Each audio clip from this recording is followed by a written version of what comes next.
Okay, I'm going to start talking and yes, welcome everyone.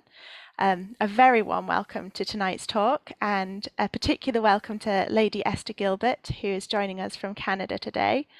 My name is Bethany Gaunt and I am Associate Director of the Sir Martin Gilbert Learning Centre, which was established 5 years ago in memory of the late British historian. Sir Martin Gilbert was one of those rare historians whose works interested and engaged not only fellow academics, but the general public too. He was a prolific writer, publishing 88 books on a wide range of 20th century topics. One of his greatest legacies is, of course, his work as the official biographer of Sir Winston Churchill. And if you would like to hear more about Sir Martin's extraordinary biographical endeavours, I can sincerely recommend his book, In Search of Churchill, in which he writes with his typical verve about the decades of research behind the Churchill biographies. Here at the Centre, we organise talks from historians who share Sir Martin's ability to bring history alive for everyone.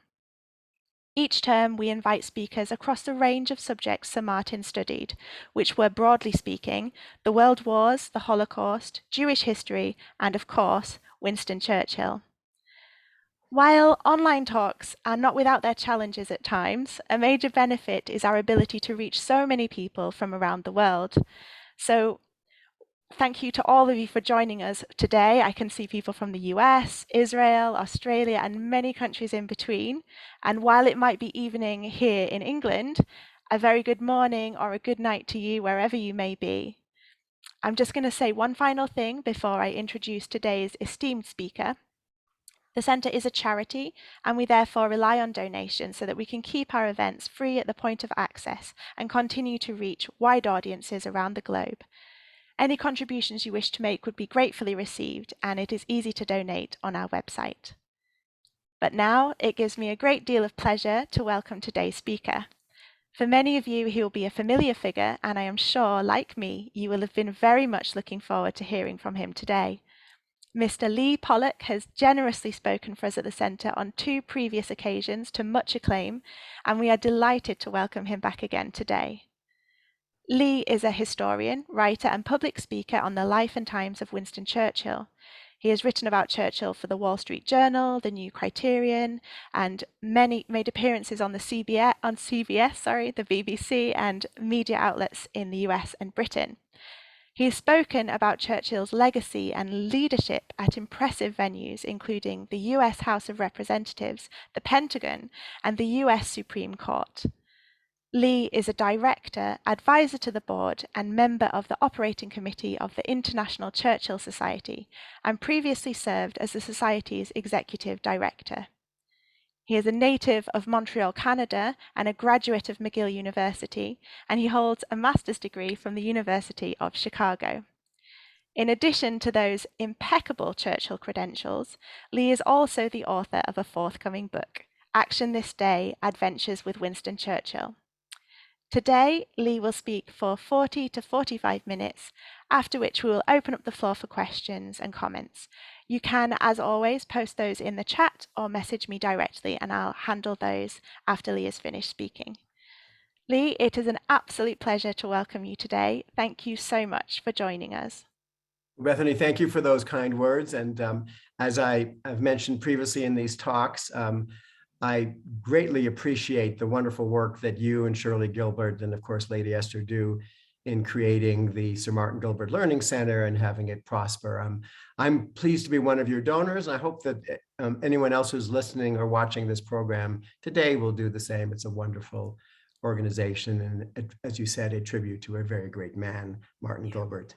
The 2 previous talks in this series were about more serious subjects. Last fall, we spoke about Churchill and the Jews and Zionism, and then in February about Churchill and the royal family. So today we're going to explore something a little bit lighter, the personal side of Winston Churchill, and in particular, what he ate, drank, and smoked, and how much of each.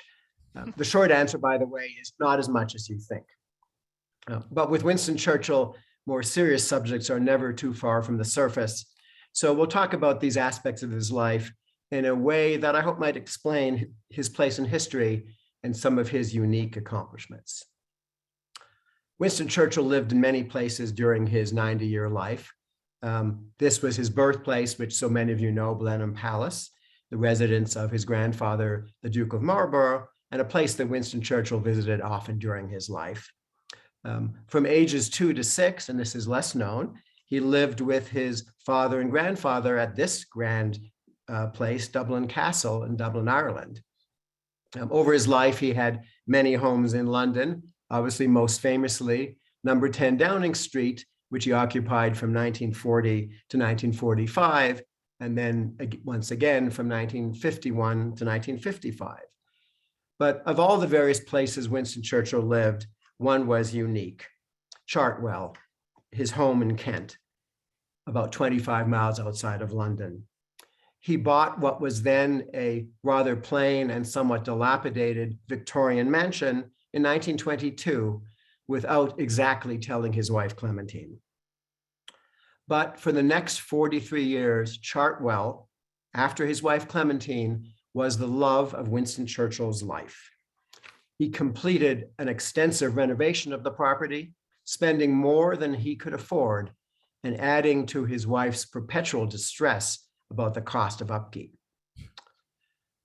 Chartwell, which I hope many of you have or will visited, has many interesting rooms, but to me, there are two that stand out. The first is this room, the study. This is where Winston Churchill wrote many of his great speeches and major works of history, such as his biography of his great ancestor, the first Duke of Marlborough, and his memoirs of the Second World War.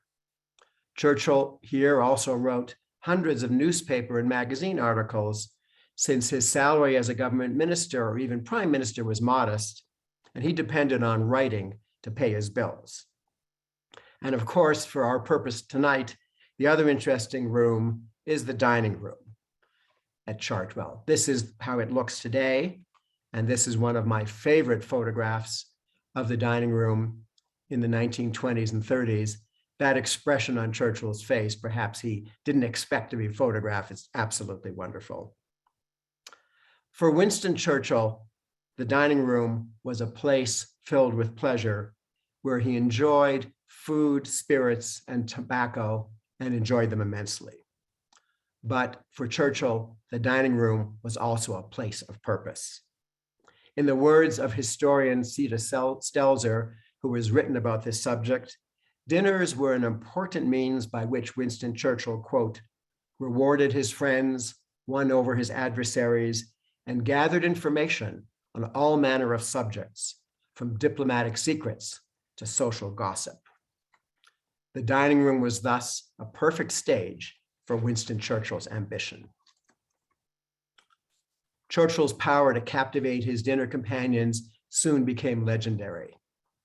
In 1906, 19-year-old Violet Asquith, the daughter of H.H. Asquith, the leading liberal politician of his day, soon to be prime minister, found herself seated at dinner next to the 31-year-old Winston Churchill, himself a rising political star.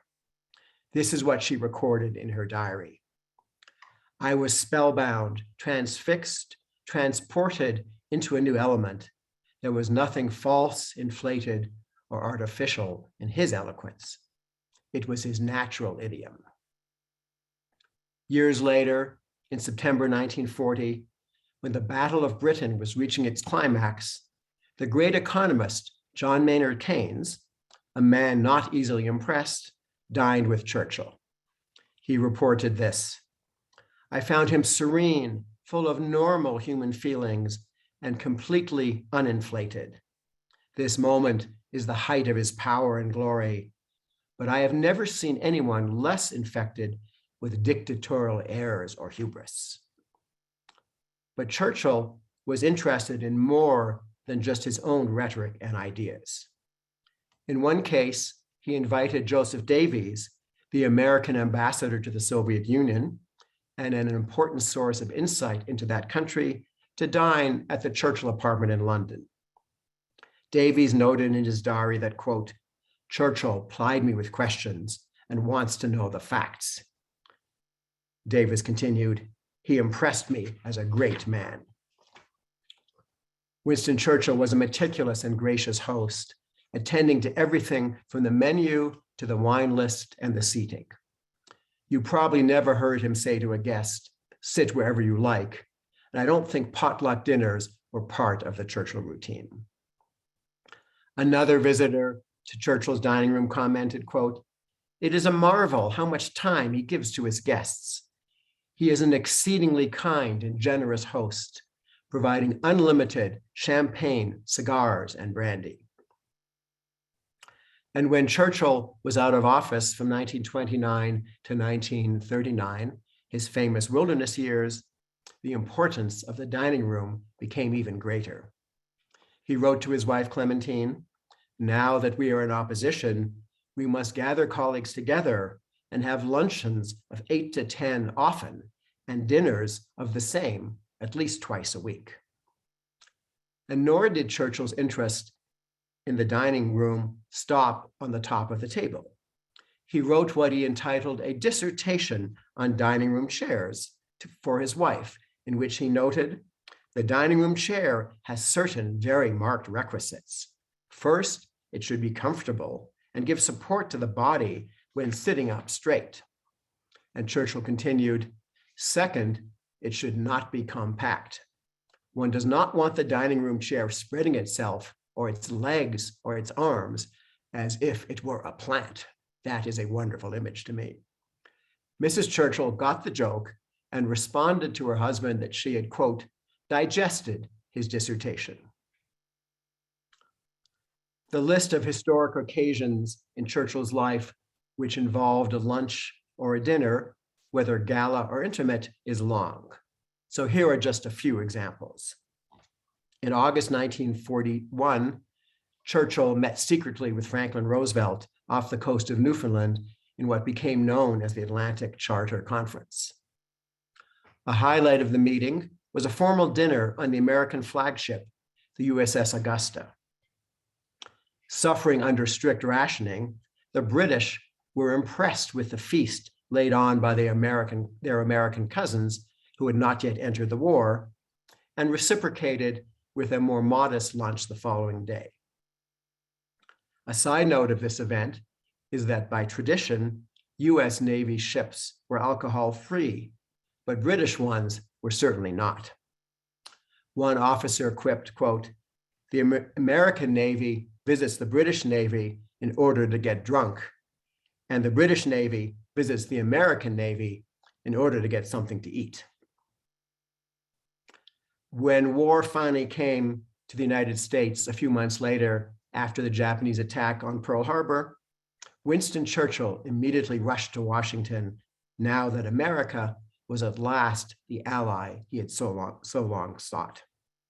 He lived in the White House for 3 weeks, increasingly to First Lady Eleanor Roosevelt's annoyance, as Winston Churchill was a demanding house guest. During Churchill's stay, there were no less than 13 dinners with the president, his staff, and his military advisors, along with a further number of lunches. Particularly memorable events in this visit were the joint lighting of the White House Christmas tree on December 24th, and most notably, Winston Churchill's triumphant address to a joint session of Congress 2 days later. But on the culinary front, success was more limited. Franklin Roosevelt's martinis, of which he was proud, were mostly just vermouth with a splash of gin. They were not to Churchill's taste, to say the least. Some other dishes perplexed him. The president apparently loved sauerkraut and pig's knuckles. Churchill gingerly asked what they were, and after politely finishing his plate, pronounced them, quote, good, but sort of slimy. Stories about Churchill's drinking during his visit to the White House were amplified with time. Years later, the White House butler, this man Alonzo Fields, wrote a memoir in which he recalled a conversation which began with Churchill saying, "Fields, in years hence, when someone asks, was Winston Churchill a teetotaler? I want you to come to my defense." The butler allegedly replied, "Prime Minister, I will defend you to the last drop. Winston Churchill traveled to Moscow in August the following year for his first meeting with Joseph Stalin. That was a challenging encounter, but food was not lacking despite wartime shortages in the Soviet Union. Here is the menu from the closing dinner, August 12th. It is quite a full plate, as you can see.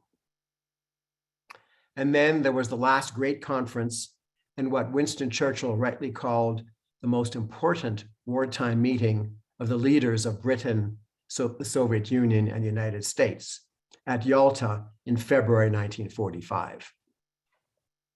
Joseph Stalin was a fulsome host. There were buckets of Circassian champagne and vats of Russian caviar everywhere. The dinner that Winston Churchill hosted was a creative mix of traditional Western fare combined with some traditional Russian courses. The meals were filled with toasts, with wine, vodka, and champagne, all in great abundance.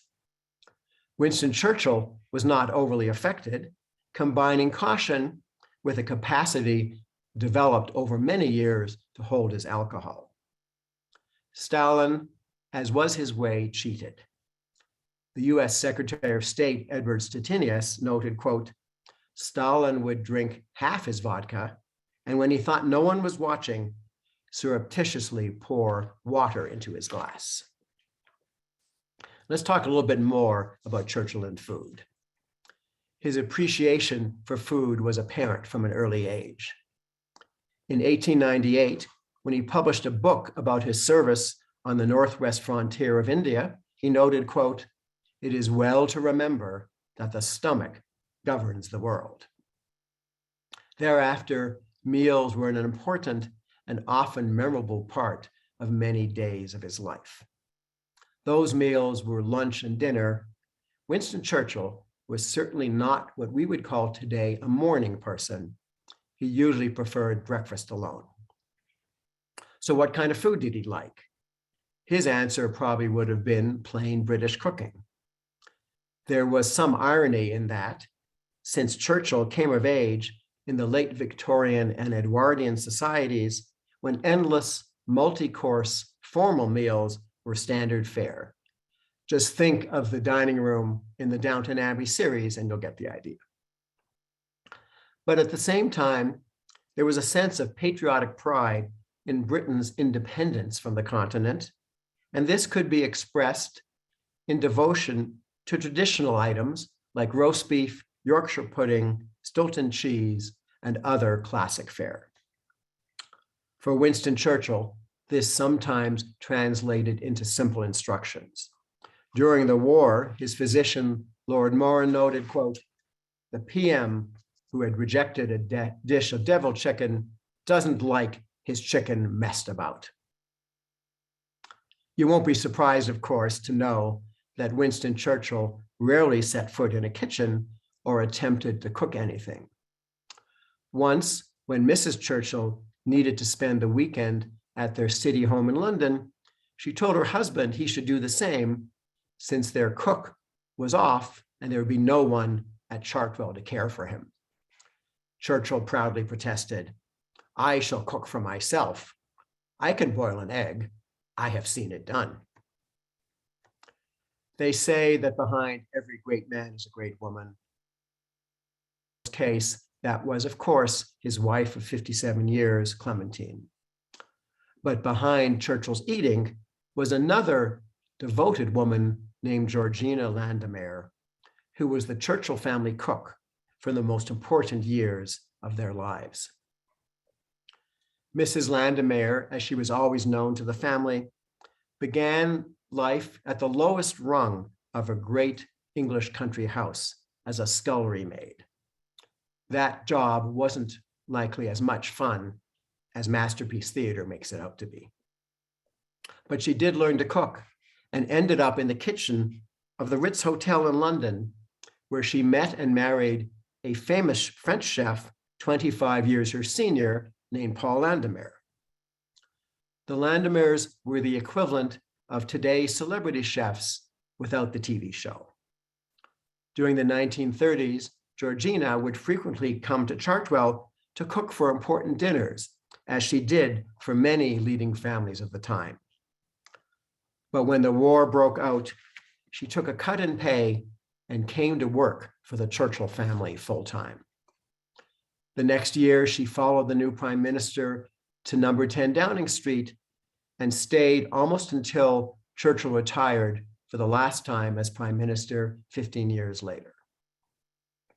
This indomitable woman was devoted to her job and employer, saying of Churchill, quote, "I did my best to look after him. This was my war work." One day in October 1940, at the height of the Blitz, she was toiling in the kitchen when Churchill rushed in, having had, he later noted, a premonition that a German bomb was going to fall close by. In fact, one actually did hit right next door at number 11. On hearing Churchill's admonition to rush to a bomb shelter, she calmly replied, but sir, the souffle isn't quite done yet." And what about Churchill and alcohol? There may be more stories, slightly exaggerated often, or even highly so, about Winston Churchill's drinking than almost any other aspect of his personality. The truth is that he drank large amounts by the standards of today, but not necessarily of his own time. So as long as we're making comparisons, who do you think drank more? Winston Churchill or this man? That's Don Draper from the TV series Mad Men. Or how about this one? W.C. Fields, the famous American actor. There isn't any particular evidence of Winston Churchill over-consuming alcohol while a student. In fact, he provided a simple explanation of when he started what would be his lifetime favorite beverage, Scotch whiskey. In 1897, Churchill's army regiment was posted to the northwest frontier of India as part of Britain's attempt to subdue warring Pashtun tribesmen. Years later, Churchill recalled what happened. He said, "Until this time, I had never been able to drink whiskey. I disliked the flavor intensely." And then he continued, "I found myself in heat, which was terrific, with absolutely nothing to drink apart from tea, tepid water, or tepid water with whiskey." And Churchill concluded, "By the end of those days, I had completely overcome my repugnance to the taste of whiskey." So Winston Churchill became a lifelong Scotch drinker, with Johnnie Walker Red or Black Label his consistent preference. 2 years later, after that experience in India, he shipped off to South Africa to become the Boer War correspondent that would make him famous. His detailed packing list included a considerable amount of alcohol, although it's not clear if this was just for his own consumption. From that point on, as Churchill became famous, reports about his drinking were common. They were varied, but the reliable ones usually had three common threads. First, Winston Churchill appeared to drink a considerable amount, although not necessarily more than some of his contemporaries. Second, even very large quantities seemed to have limited effect and perhaps even a stimulating one. And third, and most importantly, there was never any evidence of Winston Churchill being the worse for wear, or most significantly, that his judgment was impaired by alcohol. These reports came from a variety of sources. Colonel Robert McCormick, the powerful publisher of the Chicago Tribune newspaper, noted when he met Churchill in 1932, "The only man I know who can drink more and hold it better than I is Winston Churchill." And this from Mackenzie King, the Canadian Prime Minister, conferring with Churchill at Chequers in 1941. Churchill took a great deal of wine to drink at dinner. It did not seem to affect him beyond quickening his intellect and intensifying his facility of expression. And Robert Sherwood, Franklin Roosevelt's speechwriter, reported this of Churchill's stay in the White House in 1941. Consumption of alcohol continued at quite regular intervals throughout most of his waking hours without visible effect. Some of the claims about Churchill's excessive drinking were from uninformed sources. When Churchill became prime minister in 1940, Franklin Roosevelt, who harbored an unflattering memory of him from their only meeting previously in 1918, said, "I suppose he's the best man England's got, even if he is drunk half the time." In Britain, Churchill's opponents during the 1930s, who resented his opposition to the policy of appeasement, were quick to portray him as impulsive, irresponsible, and unreliable. The suggestion that he drank too much was added to their complaints as either a symptom of his behavior or perhaps even its cause. Over the years, Churchill came to relish his reputation as a heavy but unimpaired drinker, and he amused himself by writing about it. During the Casablanca Conference in 1943, he attended a dinner in honor of the Sultan of Morocco. In deference to Muslim customs, no alcohol was served. Churchill later described the evening this way: "Dinner with the Sultan, alas, dry. After dinner, recovery from the above." 2 years later, he hosted a lunch for another Muslim king, Ibn Saud of Saudi Arabia. Churchill was informed that the king's religion prohibited smoking or drinking in his presence. Churchill responded to the bearer of this news as follows: "My rule of life prescribes as an absolutely sacred right smoking cigars and drinking alcohol before, after, and if need be, during all meals and in the intervals between." But Winston Churchill didn't just pick on Muslims. After the war, a delegation of American Mormons visited Churchill at Chartwell. One of the visitors was offered a whiskey and soda, and in awe of the great man who was hosting them, replied politely, "May I have water, Sir Winston? Lions drink it." Churchill immediately snapped back, "Asses drink it too." A second Mormon jumped into the conversation, trying to assist his friend, and quoted the scriptures. "Sir Winston, strong drink rageth and stingeth like a serpent." Churchill beamed and quickly responded, "I have long been looking for a drink like that." And in time, producers of alcohol realized that an association with Winston Churchill was very good for business. Madame Odette Paul Roger, the proprietor of what had been a venerable but small champagne house, boosted her sales dramatically when it became known that Winston Churchill was one of her best customers. Churchill drank champagne all of his life, not just on special occasions as we Americans do, but as a regular accompaniment to both lunch and dinner, and for that matter, at other times of the day as well. When he was only 23, he wrote the following quote: "A single glass of champagne imparts a feeling of exhilaration. The nerves are braced, the imagination is agreeably stirred, the wits become more nimble." But being alert to the dangers of overconsumption, at least by other people, he quickly added, "A bottle produces the opposite effect." Paul Roger cleverly created a special cuvée Sir Winston Churchill on the 10th anniversary of their great customer's death. They like to quote Churchill's comment about their beverage, "In defeat, I need it. In victory, I deserve it." In today's more abstemious world, it's hard to imagine any public figure being associated with drinking the way Winston Churchill was. But in his day and his unique career, it was a regular, enjoyable, stimulating, and beneficial part of his life. Churchill summarized it best himself when he said, quote, "I have taken more out of alcohol than alcohol has taken out of me." Perhaps as famous as Churchill's appreciation of alcohol was his enjoyment and constant smoking of cigars.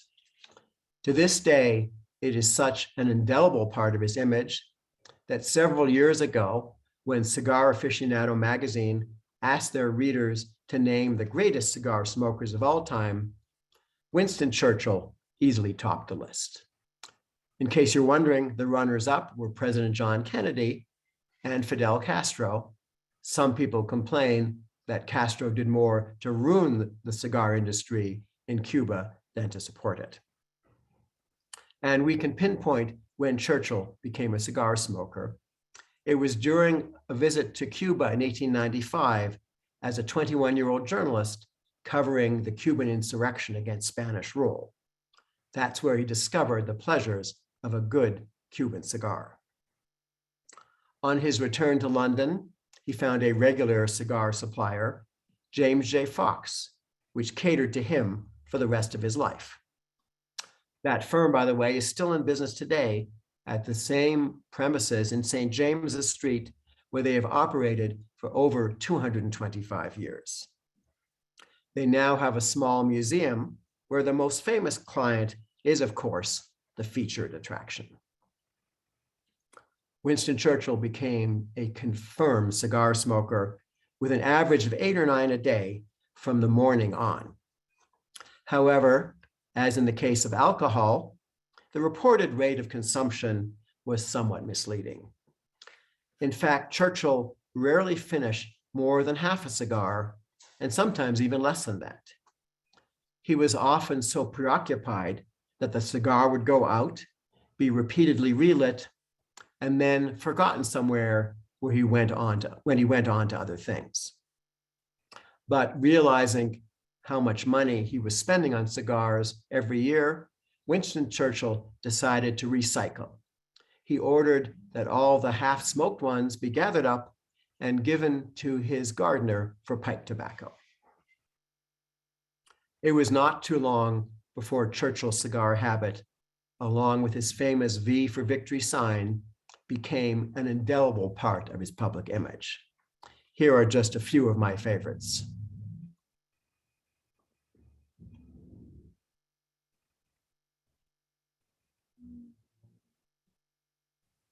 And benefiting Churchill's status as one of the most admired men in the world, he often received gifts, cigars foremost among them. In 1942, the Cuban ambassador in London delivered a very large cabinet filled with Havana's best. The security staff at number 10 Downing Street was suspicious that this might be a Nazi assassination plot. To Churchill's great distress, they ordered the cabinet blown up. And when the Cubans happily sent a replacement shipment, a compromise was reached. Scotland Yard reluctantly agreed that random testing of the cigars would suffice, and the rest of the lot could reach the Prime Minister. It didn't seem that smoking stunted Churchill's health, or at least not enough for him to give it up. Even when hit with a serious bout of pneumonia in 1943 and various ailments and operations later in life, he kept puffing away. People around the world came to expect to see him that way. When he visited the French port city of Cherbourg not long after D-Day, the local dock workers greeted him with enthusiasm. Being smokers themselves, they could think of no better gesture of appreciation than helping the old man with his cigar. This is a wonderful photograph, I think, of that. The fellow in the beret looks very happy to be giving Monsieur Churchill a light, and more importantly, thanks to Winston Churchill, to be free after 4 years of brutal German occupation. And just imagine the sight of Winston Churchill walking calmly through bomb-shattered neighborhoods in London during the Blitz, cigar in hand, exuding defiance and confidence. A more reassuring and encouraging image to lift the morale of the British people would be hard to imagine. I'm sometimes asked why there are so many stories about Winston Churchill. After all, many great or infamous men walked the stage of history in the 20th century. And I don't think you can think of too many stories, let alone humorous ones, about Hitler or Joseph Stalin. But the answer in Churchill's case, I think, in addition to his sheer fame, is that his career was incredibly long. He was first elected to the House of Commons in October 1900 when he was only 25. With but a short break in the 1920s, there he remained until he sat for the last time in July 1964, a total of 62 years, of which 47 were as an important member of the cabinet, including his 2 terms as prime minister. So here's one of the most famous stories about Churchill, which I think many of you have probably heard. The House of Commons was holding an evening session one day in 1946. Churchill was still a member, but of course no longer prime minister. His leadership, at least for the peace that followed the Second World War, had been famously rejected by the British people the summer before.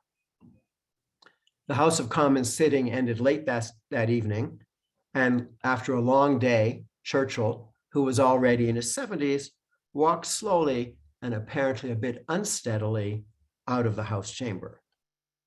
As he entered the members' lobby, he ran into a new Labour MP, a woman named Bessie Braddock.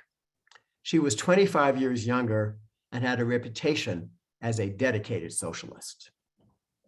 Seeing Churchill wobble, she supposedly said, "Winston, you are drunk, and what's more, you are disgustingly drunk."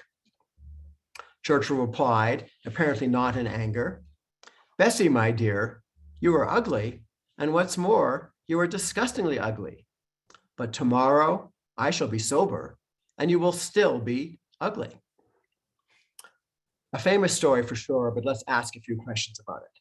First, is it even true? The source was Ronald Golding, Churchill's bodyguard, who says he was present at the time. On the other hand, Mary Soames, Churchill's daughter and the guardian of his reputation well into the 20th and 21st centuries, scoffed. She always thought of her father as a Victorian gentleman, which he was in certain ways, who couldn't be anything but gallant to a lady. But it seems that it probably did happen, and one reason, as was often the case, was that Winston Churchill may not have been averse to recycling a quip from someone else. Look up an old W.C. Fields movie from the 1930s entitled "It's a Gift." Fields' public persona, like Churchill's, was that of a vigorous drinker. And in the film, when he's accused of being drunk, he responds to his accuser, "Yeah, and you're crazy, but I'll be sober tomorrow and you'll be crazy the rest of your life." So it's quite possible this episode was just Winston Churchill updating W.C. Fields. Usually the questions about this story end there, but here's another one. Was Bessie Braddock actually ugly? Since I'm not a Victorian gentleman, I will show you the following images at the risk of being ungallant, but make no comment on them. Here's Bessie giving an election speech. And another one of her at home, apparently in her kitchen. I don't think you'd want to tell her you didn't enjoy her cooking. And lastly, here she is taking a swing at cricket. Unfortunately, after a long career of public service, Bessie Braddock is remembered today largely for being the ugly woman in a story about Winston Churchill. Like most people, that's about as much as I knew about her. But when I was preparing this talk a few years ago, I actually discovered that she was quite interesting, and in fact, even for non-socialists like me, very admirable. Bessie Braddock was born in 1899 in Liverpool, the great port of the empire, but also a city of intense deprivation with the highest poverty in the country. Years later, in her autobiography, she wrote, quote, "I remember the faces of the unemployed when the soup line ran out. I remember their dull eyes and their thin blue lips. I remember blank, hopeless stares, day after day, week after week. And I was only 7 years old. No wonder Bessie Braddock became a socialist. By the age of 20, she had joined the Labour Party and soon became known as Battling Bessie. And while she and Winston Churchill were ideological opposites, that did not destroy the respect she earned from him and her fellow politicians. Bessie vigorously took up the cause of better treatment for the mentally ill and demanded that a royal commission be created to study the matter. That was finally done in 1954, and the prime ministers of the day, in recognition of her contributions, made sure she was appointed to serve in it. That prime minister was Winston Churchill. Bessie holidayed in the same place every year, never wore makeup, and very much unlike Winston Churchill, never drank or smoked. She didn't mind disclosing if someone asked that her measurements were 50, 40, 50. And last, but perhaps not least, Bessie Braddock enjoyed having a good time, known for enjoying dancing well into her later years. Here's a picture of her doing that in Liverpool, her constituency, in 1964, when she was 65 years old. And you might ask, who's that young man dancing with her and having fun? My, it's George Harrison from the Beatles. So let's finish this evening by asking what we learn about Winston Churchill from these aspects of his life and these entertaining stories. I think the answer is that in contrast to many great men of his day or ours, Winston Churchill was gifted with deep humanity. Despite the colossal strains under which he labored and the never-ending demands placed on him, his consideration and concern for others and his fundamental decency were never far below the surface. He earned the friendship of thousands, and the admiration and loyalty of millions, both his countrymen and others around the world. His daughter, Mary Soames, put it well when she said, "My father's friendship and love were spontaneous and unmotivated. He was trusting and very genuine." Sir Martin Gilbert, as you know, devoted 40 years of his life to completing the massive biography of Winston Churchill, examining Churchill's life on almost a day-to-day basis. After reading millions of pages of documents in Churchill's archive and others, and interviewing over 1,000 of his colleagues and contemporaries, Sir Martin ended up saying this of his subject: "I never felt that he was going to spring an unpleasant surprise on me. I might find he was adopting views with which I disagreed, but I always knew there would be nothing to cause me to think, how shocking, how appalling." So I hope you've enjoyed these stories about the personal side of Winston Churchill. His legacy as one of the greatest statesmen in history will stand for centuries to come. And I think our appreciation of his greatness is all the more enhanced when we understand the personal side of his life, and in particular, what he ate, drank, and smoked. Thank you for being here for this program. It's now dinner time in the UK and lunch in many parts of North America. So I can only close with two expressions, both of which Winston Churchill would have echoed: bon appetit and bottoms up. Thank you. Thank you so much, Lee. I do have to admit you have made me feel very hungry with all this talk of fine dining, and I can see the appreciation coming through the chat for that presentation. Thank you so much. I think what I enjoyed best was your discussion of Churchill's irreverence and the way in which he relished and poked fun at his reputation as a heavy and unimpaired drinker. I love that phrase. I'm sure there are many among us who wish that alcohol consumption quickened our intellect, but sadly, for me at least, that is not the case. I do think that after that brilliant talk, we should all be lifting a glass of Paul Roger to you, Lee. Thank you. Thank you. I can see some questions coming in, and I've got a couple to start off with. So do feel free to post them in the chat if you know how to do that. That's a little speech bubble at the bottom of your screen, and you can either send them to everyone or send them to me directly, and we'll get through as many as we can. But first, I just wondered, Lee, if we'd like to learn more about this fascinating subject, are there any books you can recommend for us? Sure. There are two wonderful books on this subject. One is entitled Dinner with Churchill. The author is Socie Stelzer, who I mentioned in my talk, a wonderful historian. And then the second is another one, Churchill's Style, by Barry Singer, who's the proprietor of the wonderful Churchill bookstore in New York, Chartwell Booksellers. They're both full of many more wonderful stories about eating, drinking, smoking, what Churchill wore, and of course, filled with quips and humorous stories. I recommend both of those. Brilliant, thank you. And I'm really enjoying seeing somebody smoking a cigar, sorry, smoking a cigar as I listen to you speaking. I think that's quite apt. I should have done that too. You But my wife would should. say, not in the house. So. That would have just finished it off perfectly. Lee, I understand, as we know, you're a Canadian, and I believe there's an entertaining story about your former Prime Minister, John Diefenbaker, and Churchill. Could you tell us that? Yes, John Diefenbaker was the Conservative Prime Minister of Canada from 1957 to 1963. He had served in the Canadian Parliament during the Second World War, and of course was a great Churchill admirer. Diefenbaker went to London in 1957 for the Commonwealth Prime Ministers Conference, and he had lunch with Churchill, and he was most excited about that. And this is the way Diefenbaker recounted that luncheon. He said, during the course of my conversation with Sir Winston, he offered to share with me some Napoleon brandy. I replied, I'm a teetotaler.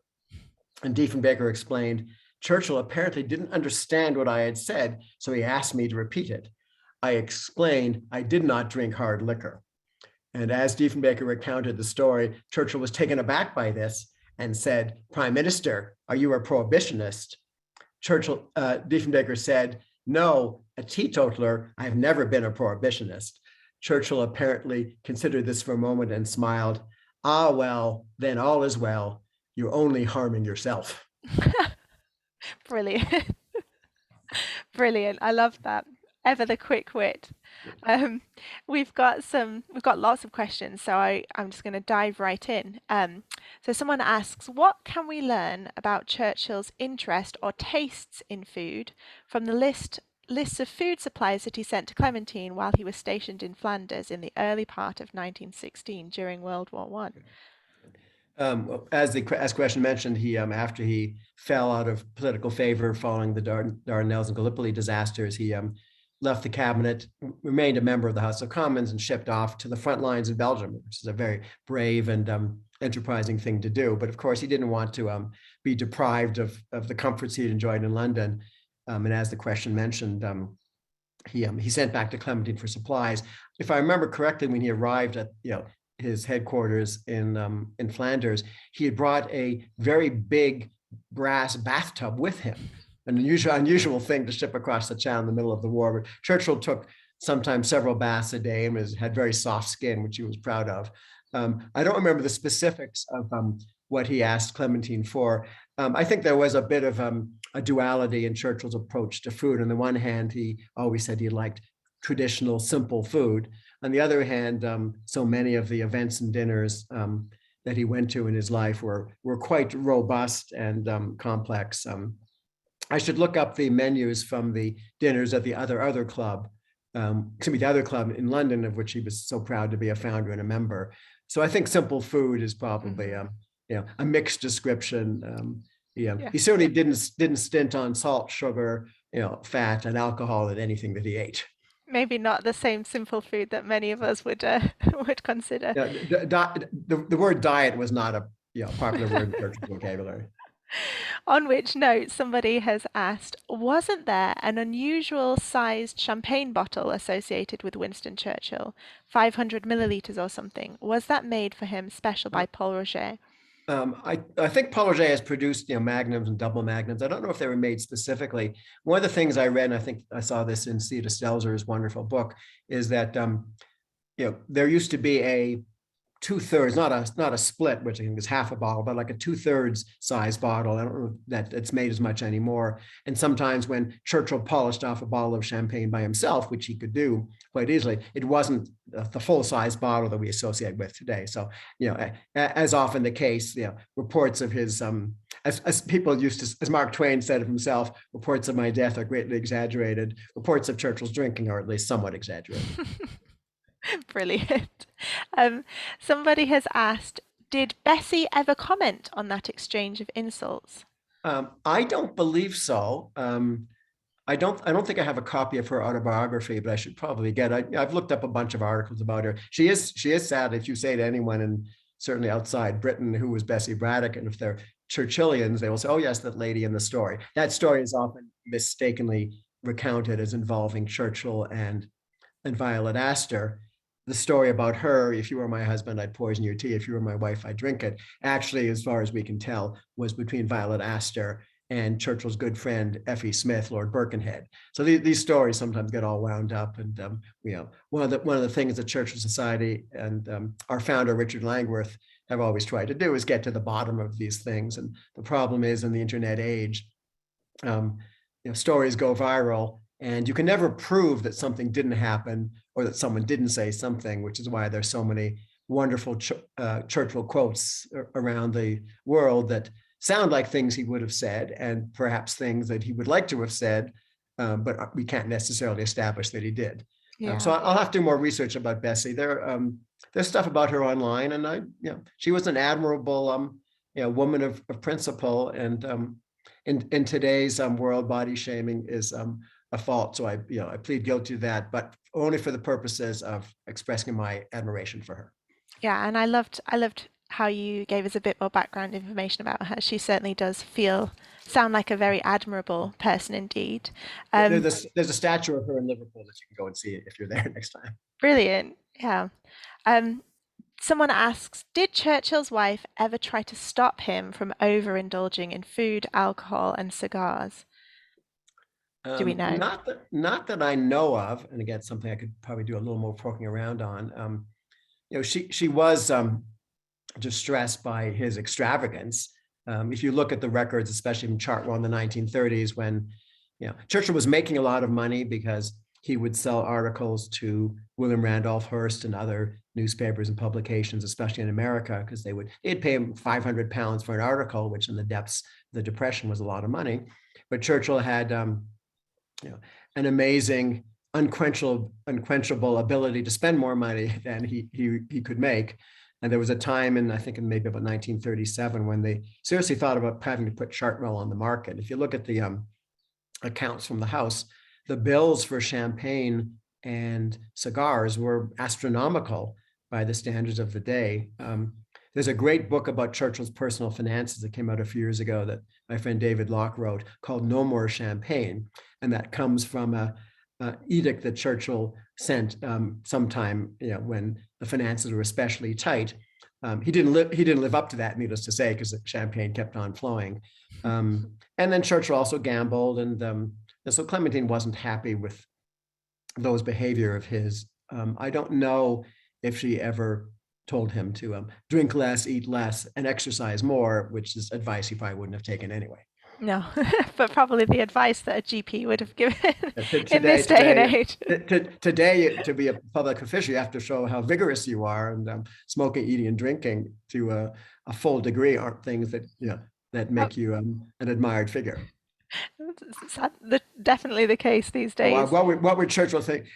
The Churchill Society has been holding Churchill dinners for 50 years, and in the good old days, someone would stand up after dinner and say, "Gentlemen, the smoking lamp is lit," and the gentleman would go off and smoke our cigars indoors. And of course, today you can't smoke indoors anywhere, and you can't have sexist men only gatherings. So Churchill would have to adjust to the new world of the 21st century for sure. Absolutely.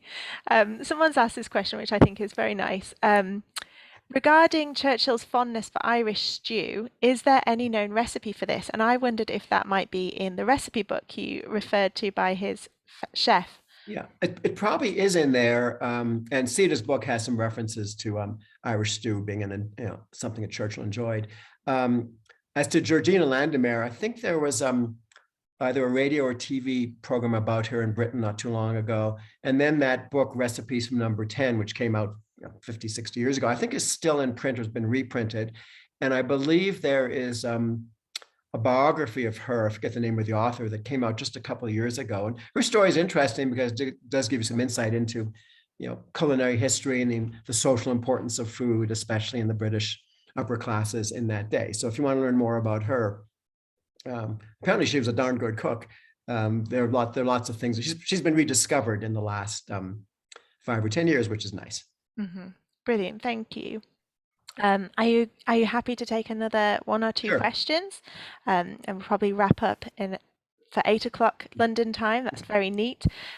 Someone's asked, did you find the depiction of Churchill's eating, drinking, and smoking was fairly well represented in the film Darkest Hour? I think the film's terrific, and obviously Gary Oldman's performance is, well deserving of the Academy Award he won. I haven't seen that for a couple of years. I don't remember specifically what they showed about his eating and drinking.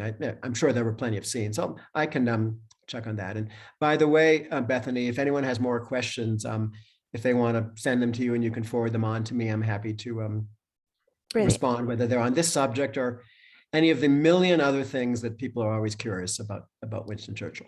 Oh, thank you. That's very kind. I saw that somebody did ask if you could repeat the name of the two books you recommended at the beginning.